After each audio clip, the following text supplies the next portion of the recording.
All right, buckle up for a deep dive, everybody. Today, we're going deep into the life and crimes of Kenneth Bianchi, the Hillside Strangler, at least one half of the infamous duo. Yeah, We're working with his Wikipedia article today, and let me tell you, it's a wild one. it really is. We're going to uncover what made this guy, who seems so average, tick, how he ended up such a notorious serial killer. And we're going to explore like all the details of his crimes, the really chilling stuff. Yeah, it's crazy how even just one source can give you such a in-depth look Yeah, at a criminal mind. exactly. So let's start at the beginning. Okay. Bianchi, he had kind of a rough start. He was adopted, only 2 weeks after he was born. Wow. Right away, like immediately, his mom, his adoptive mother, noticed some red flags. Okay. Apparently, the compulsive lying started super young. Oh, wow. And then there were these strange trance-like states. Really? Even involuntary urination problems. It's pretty unsettling, right? Definitely. And it gets more complicated. Yep. At age 5, he was diagnosed with petit mal seizures. Those are like a mild form of epilepsy. Okay. But then at 10, he was diagnosed with something totally different. Mm-hmm. Passive-aggressive personality disorder. So two very different diagnoses. It makes you wonder if those early diagnoses were even accurate. You know what I mean? Yeah. Or if maybe there's something more going on. Right.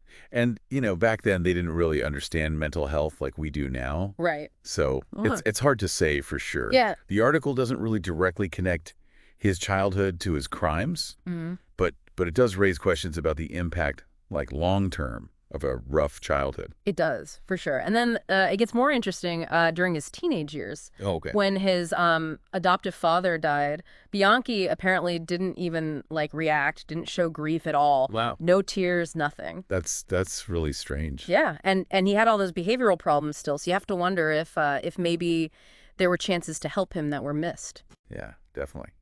It makes you think about how, trauma can affect people. Yeah. So this next part, this is where things take a really interesting turn. Okay. Bianchi, apparently he wanted to be a police officer. Really? Yeah. He even went to Monroe Community College, studied police science and psychology, Wow.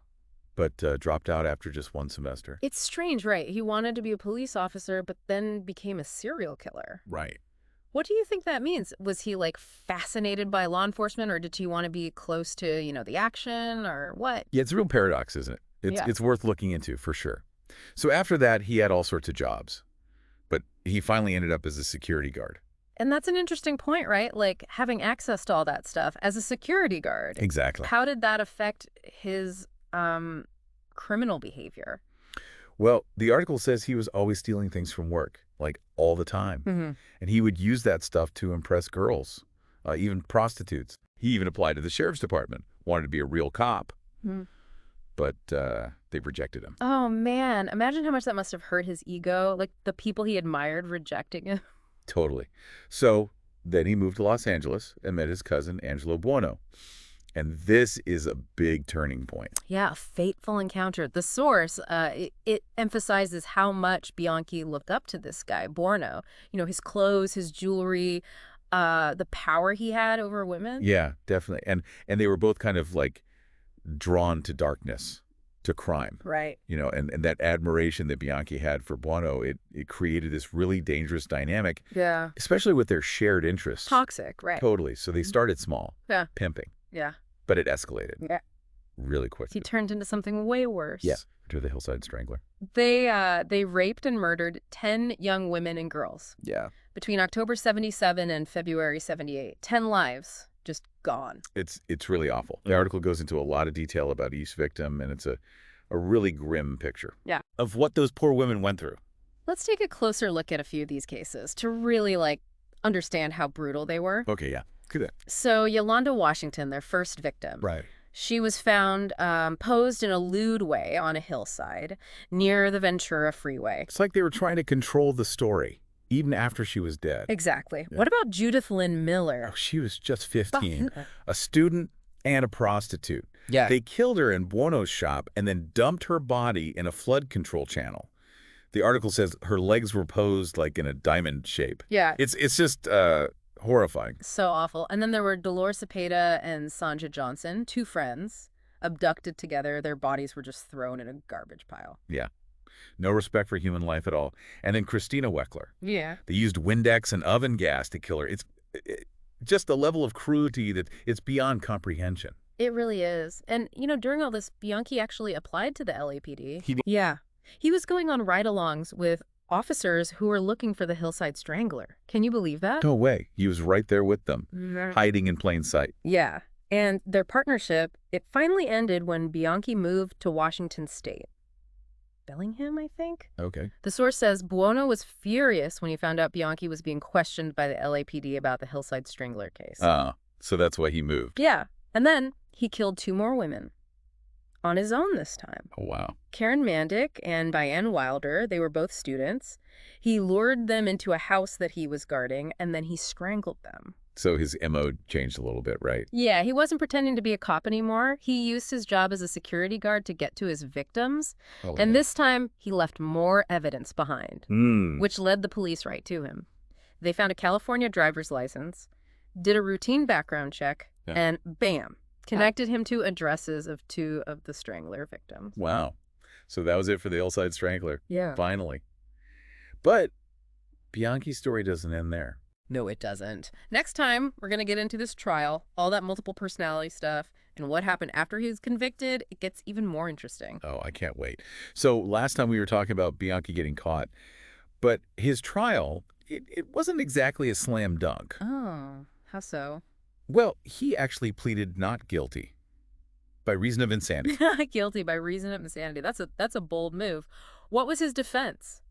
Well, he claimed that that a different personality had committed the murders.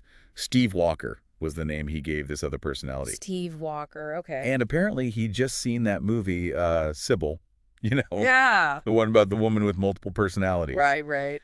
And get this, he claimed his personalities were triggered by childhood abuse. Wow. Talk about taking inspiration from Hollywood. Did anyone actually buy the story? He fooled a few people at first. But then this psychiatrist, Dr. Martin Orne, got involved. Yeah. And he pointed out that in real multiple personality cases, there are usually at least 3 personalities, not just 2. Ah, I see. Like in Sybil. So Bianchi had to come up with another personality. Just right? exactly. He created Billy, a 3rd personality, which, kind of proved he was faking. Of course he did, this guy. It's unbelievable. And Dr. Orne, he was really sharp. He even did this test where he introduced Bianchi to a fictional lawyer. A fictional lawyer? What do you mean? He told Bianchi this lawyer was in the room, ready to talk to him. And Bianchi actually, interacted with this imaginary person. He was talking to someone who wasn't even there? That's wild. Totally. And then Dr. Orne brought in his real lawyer, which totally threw Bianchi off. He even tried to shake hands with the imaginary lawyer before the real one appeared. He tried to shake hands with someone who wasn't there. Yep. And then he claimed that the imaginary lawyer had disappeared when the real one walked in. So did Dr. Orne call him out on it right then? Well, Dr. Orne knew that what Bianchi was describing was something called a tactile hallucination. It's what you feel, like physical sensations, even though there's nothing actually there. And it's really rare, especially during hypnosis or other things that cause hallucinations. Dr. Orne said he'd never even seen a real tactile hallucination in his whole career, so it was pretty clear that Bianchi was making the whole thing up. Wow, so Bianchi was busted. What happened next? Well, faced with all the evidence and, this psychiatrist who could see right through him, Bianchi finally admitted he was faking the whole multiple personality thing. I bet that was frustrating for everyone, especially the families of the victims. Absolutely. And get this, it turned out that the name Steve Walker actually came from a student whose identity Bianchi had tried to steal before. What? Why? He wanted to practice psychology without a license. Of course he did. Unbelievable. So what was the verdict? Was he convicted? He eventually pleaded guilty to avoid the death penalty. Okay. But even then, he tried to game the system. He agreed to testify against Buono. Oh. But when he was on the stand, he was super unhelpful, contradicted himself a lot. What was he trying to do? He was trying to mess up Buono's case. Wow. Even from behind bars, he was still trying to control everything. Did it work? Thankfully, no. Buono was still convicted and sentenced to life in prison. Bianchi got 6 life sentences, so justice was served, even if it wasn't easy. That's good to hear. So the source mentions this woman, Veronica Compton. Yeah. What's her connection to Bianchi? She was romantically involved with him. while he was in prison. You're kidding? Romantically involved with a serial killer? That's hard to believe. It's true. And during Bianchi's trial, she actually testified for the defense, made up this whole story about the crimes, trying to get him off the hook. She was obsessed with him. Wow. She was trying to help a man who had admitted to killing 10 people. What was her motive? Well, she admitted later that she had wanted to buy a mortuary with another convicted murderer. And the reason was necrophilia. Okay, that took a dark turn. I'm speechless. Yeah. And then she was convicted herself for trying to strangle a woman. Wow. She lured the woman to a motel and tried to kill her. What does that have to do with Bianchi? She was trying to make it look like the Hillside Strangler was still out there committing crimes. And get this, Bianchi had apparently given her some of his semen during a prison visit so she could plant it on her victim. Hold on. So she wanted to frame him for a crime he didn't commit. Yeah, it sounds crazy, right? But you got to remember, she wasn't exactly stable. It's just another layer to this whole Bianchi story. He was manipulating people, even from prison. It's incredible. So what else is in the source? Well, there's this one last crazy thing. In 1992, Bianchi decided to sue Catherine Yarenwood. He sued someone from prison. Yep, for $8.5 million. What for? Get this, he sued her for using his image on a trading card. A trading card? Yeah, he claimed his face was trademarked. The judge threw the case out, of course. The judge said that if Bianchi had really thought his face was a trademark while he was committing those murders, he wouldn't have tried to hide it from the police. It's ridiculous. Even in prison, he was still trying to cash in on his infamy? So where is he now? He's currently serving his 6 life sentences at Washington State Penitentiary. He was denied parole in 2010, and he can apply again in 2025. 2025? That's not too far away. It's kind of scary to think that he could actually get out someday. We've covered a lot here, from his messed up childhood to his crazy attempts to avoid justice. And we've only scratched the surface. There's always more to learn. Like, did you know that Bianchi and Buono almost killed Catherine Lore? Catherine Lore, as in Peter Lore's daughter. Yeah. They pulled her over, pretending to be cops, and were going to kidnap and kill her. Wow. What happened? Why didn't they? When they realized who her father was, they let her go. So they weren't afraid of killing, just of the consequences. Pretty much. And there were a few other murders that people thought were connected to the Hillside Strangler, but it turned out they weren't. Like Laura Collins, Jill Barkham, Kathleen Robinson. Right, there was so much fear back then. Totally. Everyone was on edge trying to figure out who was doing these awful things. Oh, and the article also mentions the alphabet murders. Yeah, I remember those. 3 unsolved murders in Rochester, Bianchi's hometown. Right. They happened between 71 and 73, and all the victims' names started with the same letter of the alphabet. Bianchi was a suspect. Really? But he was never charged. What made them think he might be involved? Well, he worked as an ice cream vendor near 2 of the murders, and he drove a car similar to one that was seen near one of the abductions. Interesting.